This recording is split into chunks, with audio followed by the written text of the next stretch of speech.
This super scooter claims it can do 0 to 30 miles per hour in 7.5 seconds and take us up to a top speed of 37.3 miles per hour. You gotta be out of your mind to be going faster than this on an electric scooter. The range claim is 43.5 miles per hour. So in today's video, we're gonna put those claims to the test in this Segway GT1 scooter review. In case you're wondering how I got those shots from the right, cruise control, dude. The MSRP on this thing is actually $3,000, but it is on a significant discount, which you can see in the link below this video in the description box. So let's crack this thing open and see what it's made of. And dude, just look at that box. You can tell this is a major brand right away. Segway's been making scooters for decades. It should come right off the top. Dude, why can't every company just make a box like that? It's the best way to do it. So we get the manual, charger, and let's check out the folding mechanism. The handlebars. Dude, this thing looks legit. What are these, like the turbo? Oh, whoa, there's already power on this. Whoop, oops. Dude, look at that display though. I wonder if it'll go. Probably shouldn't be. This is the quickest I've ever had a scooter on out of the box. And usually that whole folding mechanism is much lower down, but the suspension is a little bit different on this one. So it looks like this whole thing just kind of comes up and, well, that's simple. And these drop right down in. Who's that here? Bro, look at that deck though, man. This thing is spacious. I mean, it's rubber all the way up to the front. What is this thing? Then on the back, it's got a little rubber thing for your heel to kind of plant into. Here's what a size 13 shoe looks like on this very, very spacious feeling deck, dude. I mean, it is the Grand Touring, so it better be comfortable. And there is a front hydraulic coil suspension, and it is adjustable suspension. You can get in here and mess with the compression. Wonder what's in the box. Absolutely nothing. Oh yeah, it's got some weight to it. So the GT1 is the single motor version. This is not a motor up front, but these are 11-inch wheels, which I find to ride much smoother than 10-inch wheels. We can see they have a very nice street-friendly tread pattern. Tires are 90 by 55-7. And these are tubeless tires, so they're gonna be much more resistant to flats compared to a tire that has an inner tube. The back wheel is where this scooter will get its power from, which comes in the form of a 3,000 watt peak single hub drive motor. Taking a peek down here under the deck, we can see the rear suspension is a trailing arm system. Basically a hydraulic shock on a coil. Looks like this suspension is courtesy of KKE. Oh yeah, check it out, we can see this. So hopping on this scooter, whoa. Seems all right. The charger actually comes with two different plug types. One familiar here in the United States, and looks like this is the international plug, both of which can plug right into the brick. Max charge on this scooter is 57.8 volts, and it is a 2 amp charger. So nominal voltage on this would be, what, right around 50 volts nominal? Somewhere right around there. Oh nice, it comes with like a little extender here for inflating the tires. Sometimes it's hard to get to those and inflate them, so this is appreciated. And of course it has the manuals, manuals in every language. So you basically drop these 6 screws in, and that's really the only assembly. So to give you an idea of the size of this scooter, I am 6'5". Oh yeah, man. This thing's just perfect. Handlebars come up just right, and suspension feels good. Of course, we'll have to see how it does on the road. So the whole dashboard has a very unique shape here, little V shape. Grips are round and rubber. Segway branded, another indicator of how big this brand is. And to control the power, we get a quarter twist throttle here on the right. So it looks like we get a walk mode and blinkers. This would be the horn. This would be the power button, which powers right up. So the display shows us our battery life down here. 1, 2, 3, 4, 5, 6 bars. We'll have to get that thing charged up. Park, EcoSport, Race. That's what I'm talking about. Comes in kilometers per hour out of the box. See about switching that to miles. So it definitely has some very bright turn signals we can see on the wall there. And flipping this around, man, from the front, I mean, dude, that's like the brightest turn signals I've seen on anything. And all you do is tap them. They'll blink like 2-3 times and turn off on their own. Taking a look at the back, get that reflector. Signals also are very bright, and it has a brake light, 3 brake lights. How about from the side? Oh, so no lights on the side. These are reflectors, I think. Whoa. What do we got here? So this says 58.8 volts, 58.8 volts, 2 amp. So it does have 2 charge ports. They do give us 1 charger. It looks like you could get a second charger if you want to charge twice as fast. I'm really curious what this horn sounds like. Let's give it a try. Oh, that is not a horn. It's a little ding, ding, ding, ding, ding. It's very pedestrian friendly though. Like some horns are, you know, very jarring, but that's pretty chill. So to turn the light on and off, that's how you do it. And as you can see, it's a fairly bright light, and it rotates with the steering column, but you can't like independently like move it up and down or anything. It just points where it points, or where you point it with the handlebars. Brake levers look and feel nice. They have a very thick area. Feels very nice to the finger. They're hydraulic, obviously. They are 2-piston hydraulic brakes, and there's what the rotors look like. They are slotted. Oh, here's how we can see the voltage. So we have 1008 watt hours and a 20 amp hour battery pack. I mean, this has to be 52 volt. Alexa, what's 1008 divided by 20? 50.4 nominal voltage, I guess. Looks like the rear wheel has the same exact 2-piston hydraulic brake on the same size rotor. We'll have to see if this thing has regen brake or not when we get it outside. This button basically switches from park to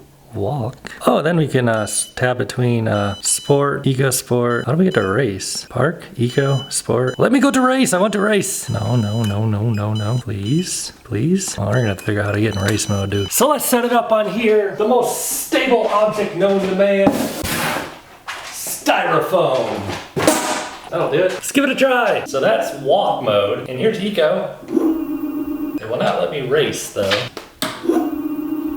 Why won't it let me stay in sport? So this is pretty cool. Check it out, dude. It's on cruise control. You see that? All you do is like get it going to whatever speed you want, then. So we'll get into the manual and figure that out, then take it out for a ride. After we top off the charge, which is gonna take a little bit of time because it's a 2 amp charger, a 20 amp hour battery pack. If it was completely empty, it would take you about 10 hours to charge this thing from completely empty to completely full. But obviously, like I said before, you could double your charge rate by getting a second charger. All right, dudes, let's take the Segway GT1 out for a ride. Of course, we're gonna fire up the Strava, check our official range on this thing. It is on a full charge. And as we power this thing up, I actually have to show you guys something. There is a Segway app. On the app, it shows you a lot of stuff, you know, like your battery percentage, as well as like your estimated range. And you can even get in here and do some light effects. There is ambient lighting with a variety of modes. Right down there, that is like blue, green, yellow, all kind of stuff. And maybe one useful one here is the screen brightness. And probably the most useful thing I see on this is enable guard mode. So you turn this thing on. So when it's on, check it out. You start moving this thing, it completely like locks up the wheels.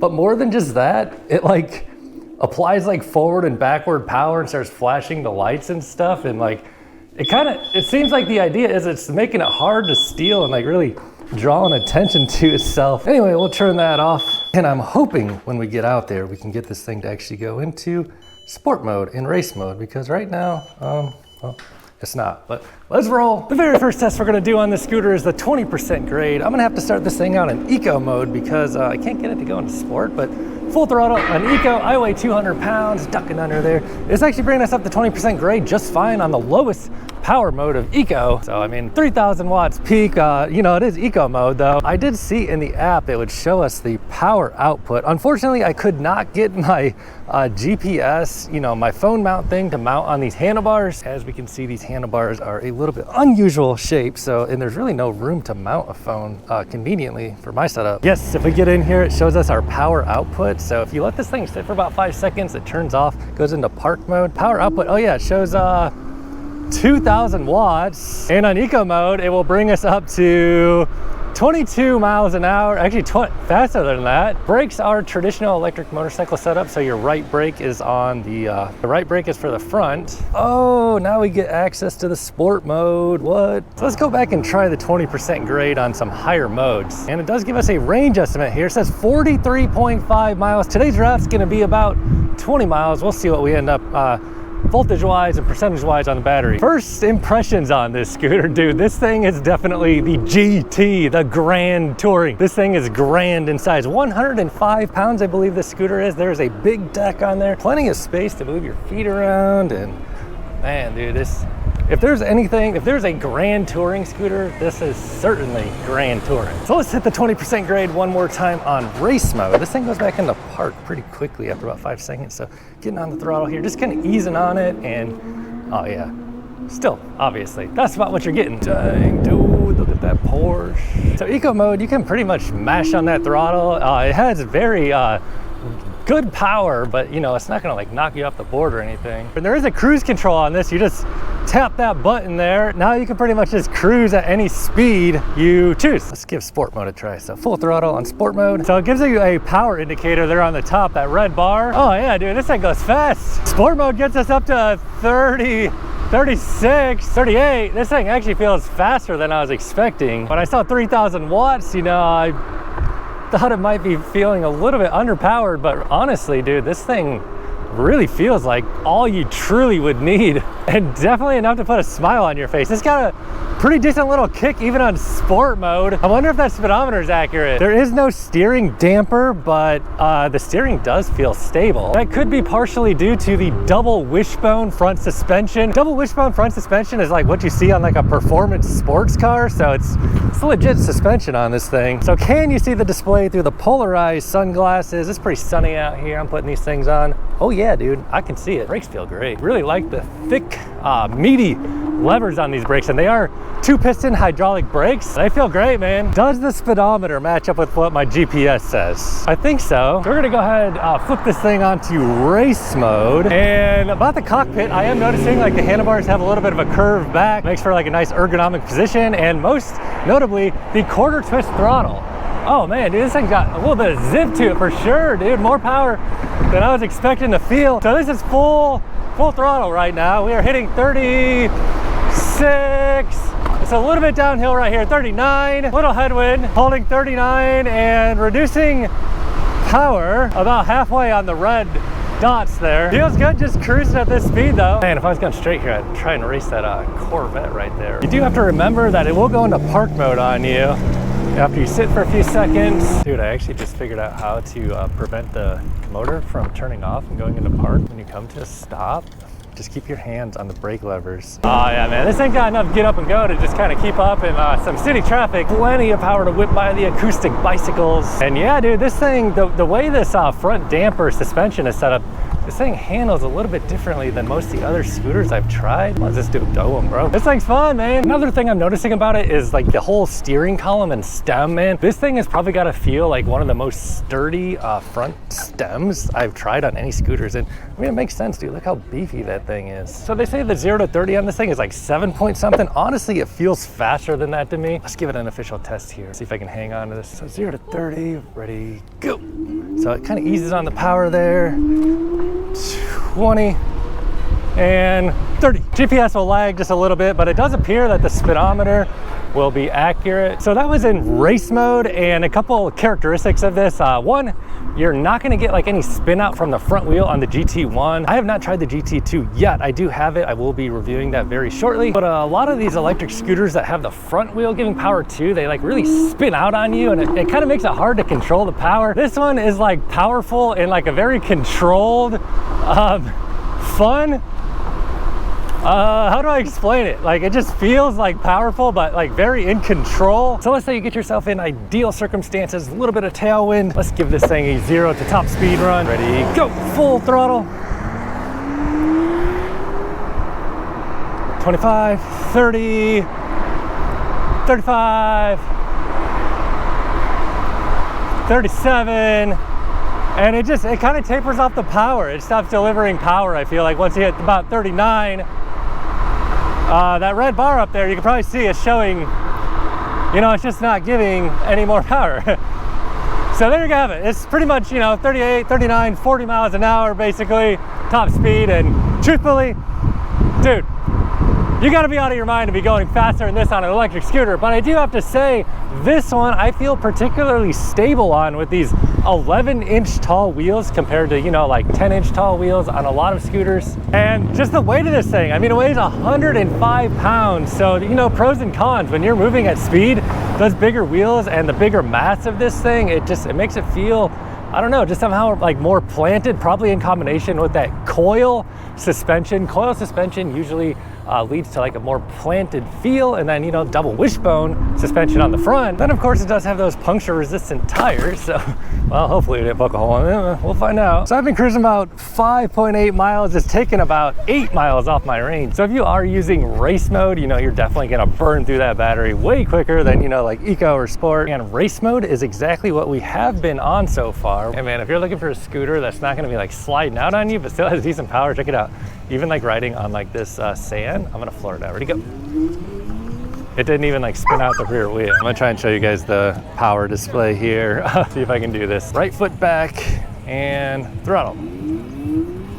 So it's showing 3,800. That was, I feel like that was gonna go over 4,000, but I felt like I had to let off. So it said that the motor was 3,000 peak, but I swear, dude, that's definitely more than 3K showing. And it feels like more than 3K. Maybe this is like the BMW of scooters, where they like underestimate your specs and range and power and all that stuff. So to talk about the suspension a little bit, a lot of these scooters that have like dual suspension, they feel like really like bouncy and springy and like boing, boing, boing. This one does not really feel so much like that. Like, you know, it feels like the suspension is eating up the bumps, but it also just feels like more like planted and like it's actually like stuck to the ground, as opposed to kind of like bouncy, if that makes any sense. Kind of like, you know, like a sports car suspension. So like, yeah, going over like these cracks and stuff. Let's try this cobblestone, see how this feels. Oh yeah, that's not bad at all, you know. And then another thing about it, yeah, man, I'm not feeling like these cobblestones hardly at all, which is pretty impressive, really. Say these tires are puncture resistant. Don't tempt me. See how this thing feels riding over the boardwalk. Not excellent.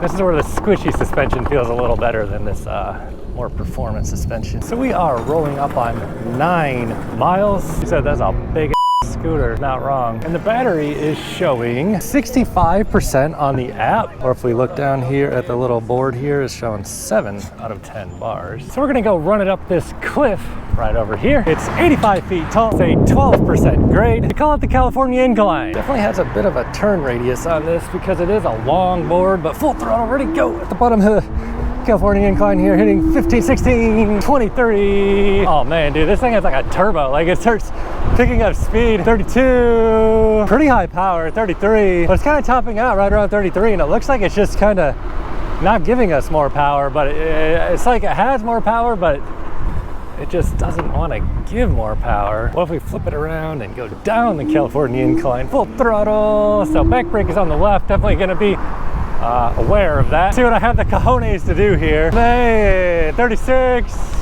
Yeah, I'm gonna back off, 37. And the brakes, they are hydraulic, dual piston. They feel good, dude. They bring this 105 pounds to stop smoothly. So let's say you get yourself in a bit of a situation. You need to come to a stop quickly from about 20. Pulling the brake levers here from about 22. Yeah, dude, these brakes work good, dude. They are 2-piston hydraulic brakes, so they just have like a really good feel. There's no regen brake or anything, but like I mentioned before, I just really like the thickness of these levers. They just feel nice in the hand, very confidence inspiring. The meaty tires, they help put down that negative power as well as that forward power, you know, acceleration, deceleration. So let's head on home, see what the final range is on this thing. Right now we're sitting at 53% remaining and about 10 miles into this ride. Can it pop a wheelie? Yeah. I don't think I could like balance a wheelie. Get that thing popped up, dude. The stem feels stable. So final thoughts on the Segway GT1 electric scooter. I mean, dude, for one, this thing is an absolute unit of a scooter. 105 pounds, but it does have pretty good power to back it up. We saw it peak out at about 4,000 watts and got us up to 40 miles an hour, which is, you know, for some commuting, I would say plenty sufficient. If you are looking for, you know, the extra pep, you can always go for the GT2, but the price is a bit more. The GT1 right now is on like super discount price, link down below this video in the description box. So if you did want to grab one of these and also help support my reviews here on Juiced Joyrides, if you did buy through the link below this video in the description box, of course, that would help support my reviews, and I greatly appreciate your support. But let's head on home, see what the final range is on the GT1. Dang, dude. Listen to that GT350. All All right, dudes, just did a few laps around the neighborhood to make it an even 20 miles, hour and 43 minutes of ride time out here. On here, it's showing 3 out of 10 bars. Flip on over to the app here and see what it says. So it's showing 24% remaining on the battery, and it says we can go another 10 miles, although I'd probably disagree with that and say, I don't know, maybe another 5 miles. You can tell it's time to get this thing back on the charger soon. So all around, it's a pretty nice, grand touring, beefy scooter. And the single motor version of this one, the GT1, you'll probably end up getting better range on. You'll just be putting down less power overall. So if you do want to grab one of these, buy it through the link down below this video in the description box. Check out the current price because, like I said, they are running a killer deal on this thing right now. However, if this is not the kind of scooter you're looking for, watch this video next. I'll catch you over there.